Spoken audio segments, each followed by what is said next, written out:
Classification గురించి ఇచ్చిన భాగం అయితే, రెండవ భాగము రకరకాల కామెంట్స్ కూడా ఉన్నాయి. దాంట్లో మీరన్నా మెరిట్ మీద క్లాస్ కామెంట్స్ ఉన్నాయి, క్రీమీ లేయర్ మీద కామెంట్స్ ఉన్నాయి. కానీ అవన్నీ ఈ కోర్టు కేసులో చర్చలో లేనందున వాటిని జడ్జిమెంట్లో భాగం చేయలేదు. కాకపోతే ఇట్లాంటి అంశాల మీద చర్చ జరగవలసిన అవసరం ఏముందంటే, ఎప్పుడైనా భవిష్యత్తులో ఇవన్నీ మళ్ళీ ఏదో ఒక జడ్జిమెంట్లో మళ్ళీ ముందుకు వచ్చే ప్రమాదం ఉంటుంది కాబట్టి వాటన్నింటి మీద కూడా మనం ఒక దృష్టి పెట్టి వాటిపైన మనం జాగ్రత్తగా సమాధానాలు ఇవ్వవలసిన అవసరం ఉంది. నేను జడ్జిమెంట్ సంపూర్ణంగా చదవలేదు, సగం చదివాను, తర్వాత సమ్మరీ చదివాను. కాబట్టి అన్నింటి మీద సంపూర్ణంగా మాట్లాడగలిగేటువంటి శక్తి నాకు లేదు. కానీ చదివిన మేరకు నాకు అర్థమైంది ఏంటంటే, చాలా సమస్యలు అయితే తలెత్తుతున్నాయి. ఇందులో ఒకటి క్రీమీ లేయర్ అనే సమస్య ఒకటి ఉన్నా, దానికంటే మించి వర్గీకరణ అనే అంశం కూడా ఇందులో ఒక భాగంగా ఉంది.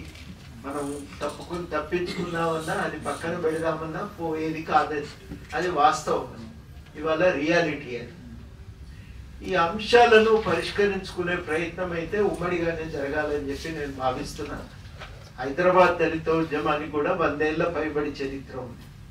అంత చరిత్ర ఉన్నటువంటి ఉద్యమం యొక్క అన్ని అనుభవాలను ఇట్లాంటి చర్చలు 1940లో కూడా జరిగినాయి, 50లో, 40లో, 50లో కూడా జరిగినాయి. అప్పుడు వాటన్నింటిని కూడా పరిష్కరించుకొని ఒక సంఘటితమైన ఉద్యమ నిర్మాణం అయితే సాధ్యమైంది.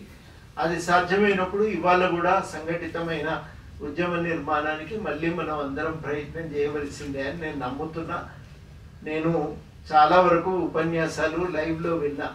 సూర్యాపేట అనివార్యమై వెళ్ళి వస్తున్నప్పుడు లైవ్లో దాదాపు టిఎల్బి గారి నుంచి హరగోపాల్ గారి దాకా చాలా ఉపన్యాసాలు, వినోద్ గారు మాట్లాడినవి అన్నీ కూడా విన్నాను నేను. చాలా మంచి ఆలోచనలు ఇక్కడ వచ్చినాయి. చాలా ఓపిక ఇక్కడ సభ వాటన్నింటినీ స్వీకరించటం, చర్చించటం చాలా సంతోషదాయకమైన పరిణామం. అంతర్గతంగా వైవిధ్యత ఉంది అనే అన్నది కానీ కోర్టు వైరుధ్యం అని చెప్పి ఎవరు కూడా మాట్లాడలేదు.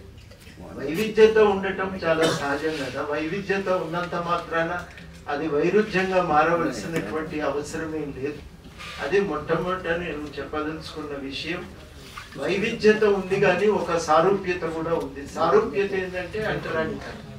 అంటరానితనం అనేది ఒక సారూప్యత, అన్నింటినీ కలపగలిగేటువంటి ఉమ్మడి అనుభవం. ఈ ఉమ్మడి అనుభవం నుంచి బయటపడటానికి చేయవలసిన ప్రయత్నం అయితే ఉమ్మడిగానే సాగవలసి ఉంటాయి. అందుకని నేను ఒక మాట చెప్పేది ఏంటంటే, ఈ అంశాన్ని మనం దృష్టిలో పెట్టుకొని ఇది ఇతరుల చేతుల్లోకి మనం అప్పచెప్పవలసిన అవసరం లేదు. మనమే ఒక పరిష్కారాన్ని చెప్పగలిగే స్థితిలో ఉండి ఆ ప్రయత్నం చేయవలసి ఉంటుందని చెప్పి నేను చాలా గట్టిగా నమ్ముతున్నా, భావిస్తున్నా. నేను చెప్పదలుచుకున్నా కూడా. నేను మళ్ళీ దాచిపెట్టి ప్రయోజనం లేదు. వర్గీకరణకు సమర్థిస్తూ నేను మాట్లాడినా, ఇవాళ నేను మాట్లాడలేదు అని తప్పించుకుంటే కూడా లాభం లేదు. నేను మాట్లాడినా, సమర్థిస్తున్నా, ఆలోచించే మాట్లాడినా దాని నుంచి నేను పక్కకు పోవటం లేదు. కానీ వాళ్ళు చాలా స్పష్టంగా ఆ రోజు కూడా నేను యూనివర్సిటీ మీటింగ్లో చెప్పిన, ఇవాళ కూడా నేను చెప్పేది ఏంటంటే, ఇప్పుడు ఈ వర్గీకరణకు దారితీసిన పరిస్థితులు ఏ ఎస్సీ కులము సృష్టించినవి కావు, ఎస్సీలు సృష్టించినవి కావు. ఇవి మన దగ్గర జరిగినటువంటి అసమాన అభివృద్ధి, మన ప్రభుత్వాలు అనుసరించినటువంటి నీతి, పంపకాలు సరిగ్గా జరగకపోవటం వల్ల తలెత్తిన సమస్యలు, వాటి నుంచి వచ్చినటువంటి సమస్యలే తప్ప మరొకటి కావు. ఈ సమస్యల పరిష్కారం కోసం ఉమ్మడిగా ప్రభుత్వం నుంచి చాలా అడగవలసి ఉంటుంది. ఆ అడగవలసినటువంటి సందర్భాన్ని కూడా మనం మర్చిపోవటానికి వీలేదు. చాలా స్పష్టంగా జరిగిన పరిణామాలకు మాలలు మాత్రమే కారణమని మాట్లాడినా, ఇంకొక వర్గం కారణమని మాట్లాడినా దాన్ని మాత్రం నేను స్వీకరించడానికి లేను. గతంలో కూడా ఇట్లాంటి విషయాల మీద చాలా విస్పష్టంగా ప్రకటించడం కూడా జరిగింది. ఈ విషయంలో తప్పనిసరిగా చర్చ అంటూ జరిగితే అందరూ ఉండాలి, అన్ని వర్గాలు ఉండాలి, అన్ని వర్గాలు కూర్చొని దీనిపైన మాట్లాడుకోగలిగే పరిస్థితి రావాలని చెప్పి నేను కోరుకుంటూ ఉన్నా. దీన్ని ముందుకు తీసుకువెళ్ళటానికి నేనైతే నా వంతుగా ప్రయత్నం చేస్తాను. మనం వర్గీకరణ అంగీకరించినంత మాత్రాన వచ్చే సమస్య ఏం లేదు. ఒకటి ఏంటంటే అనవసరంగా ప్రభుత్వాలకు పదే పదే ఇచ్చే అస్త్రం ఒకటైతే బలహీనపడిపోతుంది కదా. అట్లాంటప్పుడు అంగీకరిద్దాం. అంగీకరించిన తర్వాత జరగవలసిన చర్చ చాలా జరగవలసి ఉంటుంది. ఎట్లా జరుగుతుంది వర్గీకరణ, దానికి డాటా ఏముంది, ఏం ప్రతిపాదనలు తయారు చేయవలసి ఉంటుంది. ఆ చర్చను మనం మర్చిపోతే కూడా చాలా సమస్యలు వస్తాయి. రేపో మాపో ప్రభుత్వం చేస్తున్నటువంటి ఈ సర్వే రిజల్ట్స్ కూడా రాబోతున్నాయి. దాదాపు అది ఫైనల్ స్టేజెస్ లో ఉన్నట్టుంది. ఇంకో 10-15 రోజుల్లో దాని డాటా ప్రాసెసింగ్ కూడా అయిపోయే అవకాశం ఉంది. ఎంత అసమానతలు, వైవిధ్యత ఉంది, ఎన్ని సమస్యలు ఉన్నాయి, అవన్నీ కూడా మనం తీసుకోవాల్సిన అవసరం ఉంది. తీసుకున్న తర్వాత పరిష్కారంగా వర్గీకరణ, ఒకవేళ ఆ వర్గీకరణ పరిష్కారం అనుకున్నప్పుడు ఆ వర్గీకరణ ఎట్లా జరగాలని దాని మీద కూడా దృష్టి పెట్టాలి కదా. ఆ నిర్దిష్టంగా మాట్లాడుకుందాం. ఆ వర్గీకరణకు సంబంధించిన ప్రతిపాదనలు ఏవైనా ఆ కమిషన్ ముందు పెడితే అది చాలా ఉపయోగకరంగా ఉంటుందని చెప్పి నేను భావిస్తూ ఉన్నా. అది మొట్టమొదట జరగవలసి ఉంది. రెండవది, కేవలము వర్గీకరణ ఒకటే సమస్యకు పరిష్కారం అనుకుంటే చాలా పొరపాటు. అది ఒక మెట్టు. దాని తర్వాత చాలా జరగవలసి ఉంటుంది. వనరుల పంపిణీలో చాలా న్యాయం జరగవలసి ఉంటుంది. ఆ వనరుల పంపిణీలో మనకు ఎస్సీ సప్లాన్ కింద రావలసిన నిధుల ఆ ఖర్చు చేసే విషయంలో చాలా కృషి చేయవలసిన అవసరం ఉంది. ఎంతో ప్రయత్నం చేస్తే తప్ప ఎస్సీ సప్లాన్ అనేది రాలేదు. ఆ వచ్చిన సప్లాన్ కూడా నిర్దిష్టంగా మనం అమలు చేయించుకోవాలంటే కూడా చాలా ప్రయత్నాలు చేయవలసినటువంటి అవసరం ఉంది. చాలా ఈ రాష్ట్రంలో మనం మర్చిపోవటానికి వీల్లేనిది ఏంటంటే కారంచేడు ఉద్యమం జరిగింది. చుండూరుకు వ్యతిరేకంగా ఉద్యమం జరిగింది. ఆ ఉద్యమాలు, అప్పుడు దత్త మహాసభ నడిపిన ఉద్యమాలు రాష్ట్రంలో ఒక ప్రజాస్వామిక స్ఫూర్తి.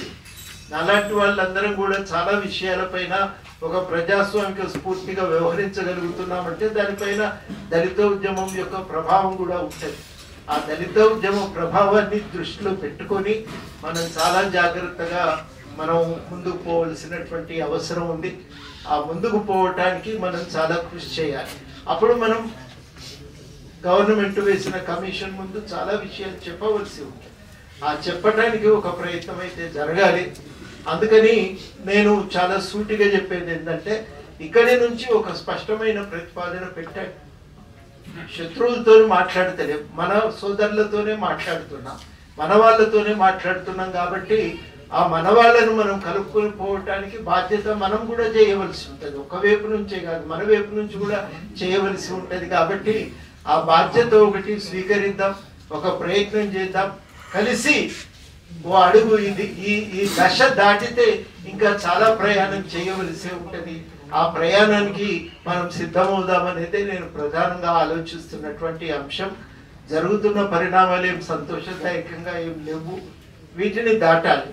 చాలా ఒక దుర్మార్గమైన విషయం ఏంటంటే, కేంద్రము చాలా నీట్గా తన బాధ్యతల నుంచి తప్పించుకునే ప్రయత్నం ఇంతకుముందు ఐలయ్య గారు కూడా ప్రస్తావించినట్టున్నారు. దాన్ని మనం విస్మరించడానికైతే వీల్లేదు. చాలా రాష్ట్రాల్లో చేయవలసిన బాధ్యతను సుప్రీంకోర్టు ద్వారా తన చేతుల మీదకెళ్ళి దులుపుకొని కేంద్రం బయటపడేసింది. తాను కేంద్రంలో ఎట్లా అమలు చేస్తాననే విషయంపై ఇప్పటికీ ఒక స్పష్టతను ఇవ్వలేదు. రాష్ట్రాల్లో అమలు చేయటానికి తన అధీనంలో ఉన్న రాష్ట్రాలకైనా ఒక స్పష్టమైన పార్టీ తరఫు నుంచి కానీ కేంద్రం నుంచి కానీ ఒక మార్గనిర్దేశనం జరగలేదు. ఈ సమస్యలన్నీ కూడా కేంద్రం తప్పించుకోవడానికి చేస్తున్న విషయం మనందరం కూడా స్పష్టంగా గ్రహించవలసిందే. ఆ బాధ్యతను కూడా మనం గుర్తు చేయవలసినటువంటి అవసరం ఉంది. ఇవి మాత్రమే కాదు, అన్నిటికంటే మించి ఇవాళ ఉన్న ఈ రాజ్యాంగానికి కూడా ఒక గౌరవం లేదు. మళ్ళాంటి వాళ్ళని రాజ్యాంగాన్ని పట్టుకొని దాన్ని ప్రచారం చేస్తూ తిరుగుతున్నాం. వాళ్ళకేమో రాజ్యాంగం మారితే బాగుండును అనేటువంటి కోరిక చాలా బలంగా ఉన్నది. ఇన్ని అంశాలు మనకు చాలా కీలకమైనవి మన ముందు ఉన్నాయి. అన్నిటికంటే మించి అంటరానితనం అనే దాన్ని నేను కేవలం సామాజిక అంశంగానే కాదు, ఒక ఆర్థిక కోణం నుంచి, రాజకీయ కోణం నుంచి కూడా చూస్తున్నాను. సమగ్రంగా దాన్ని నిర్మూలించేటువంటి ఒక పోరాటం ఇంకా మిగిలే ఉన్నది. ఈ పోరాటాలన్నింటినీ మనం కొనసాగించటం మన లక్ష్యం. ఇవి చిన్న చిన్న సమస్యలుగా మీరు చూసి వీటిని దాటి ప్రయాణాన్ని ముందుకు కొనసాగించే విషయం పైన మనం దృష్టి పెడదామని నేను మీ అందరికీ కూడా విజ్ఞప్తి చేస్తా ఉన్నా. ఆ కోణం నుంచి ఆలోచిద్దాం, ఆ కోణం నుంచి ముందుకు పోదాం. మన దాంట్లోనే వాటా ఒకరి కొంత ఒకరి కొంత ఎవరిది వాళ్ళు విడిగా తీసుకుంటారు అనుకున్నప్పుడు వచ్చే ప్రమాదం అయితే ఏం లేదని నేను అనుకుంటున్నా. ఏదన్నా ఉంటే ఆ జాగ్రత్త పాటించకపోతే ఒక ప్రమాదం ఎక్కడుందని అంటే, లాస్ట్ టైం జరిగిన క్లాసిఫికేషన్ సరిగా జరగలేదు, హేతుబద్ధంగా జరగలేదు. ఈసారి అట్లా కాకుండా చాలా జాగ్రత్తగా హేతుబద్ధంగా వర్గీకరణ కోసం ప్రయత్నం చేయవలసిన అవసరం కూడా ఏర్పడుతుందని చెప్పి నేను భావిస్తూ ఉన్నా. దానికోసం కొంత ఆలోచన జరగాలి, చర్చ జరగాలి. దానికోసం అందరం కలిసి జడ్జిమెంట్లో అన్నీ మనం అనుకున్నంత ప్రజాస్వామిక దృష్టికోణం నుంచి రాసినవి ఏమీ లేవు.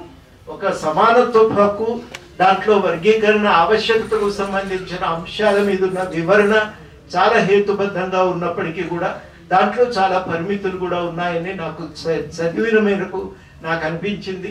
అట్లాంటి వాటి మీద కూడా మనం దృష్టి పెట్టి వాటి మీద కూడా మనం భవిష్యత్తులో ఏం జాగ్రత్తలు తీసుకోవాలి, కోర్టుకు వెళ్ళవలసి వస్తే ఏం చేయగలం, ఇట్లాంటి విషయాల మీద, ఉదాహరణ క్రీమీ లేయర్, ఇట్లాంటి వాటి గురించి కూడా కొంత ఆలోచన చేయవలసి ఉంటుందని నేను భావిస్తూ, మరొకసారి జడ్జిమెంట్ సంపూర్ణంగా చదివినాక కోర్టు జడ్జిమెంట్లో ప్రత్యేకంగా లేవనెత్తవలసిన, ఎదుర్కొనవలసిన అంశాల గురించి ఇంకొకసారి ఎప్పుడైనా నేను విపులంగా మాట్లాడతానని హామీ ఇస్తూ, నేను మాట్లాడినవి నచ్చినా నచ్చకపోయినా నేను భావించేది నా ఆలోచన దృష్టికోణానికి ప్రాతిపదిక ఒకటే, ఐక్యత చెదిరిపోకూడదు, అది చాలా అవసరం.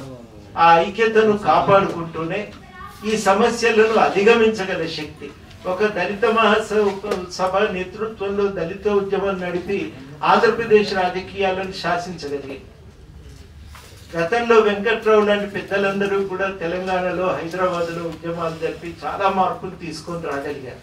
ఈ ఉద్యమానికి ఆ శక్తి ఉంది అని చెప్పి నేను భావిస్తూ ఉన్నా.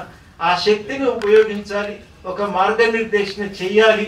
సమస్యలు వచ్చినప్పుడు పరిష్కారం చూసుకొని మళ్ళీ సమూహంగా మనం ముందుకు పోవటానికి ప్రయత్నం చేయాలనేది నాకున్న ప్రతిపాదన.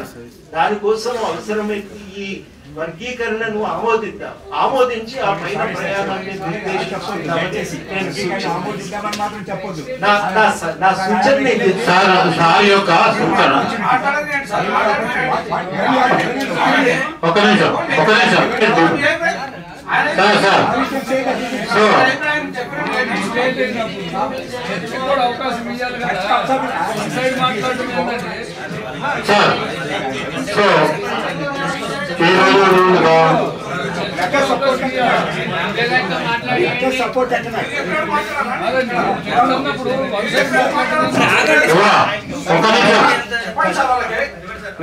చెప్తాను.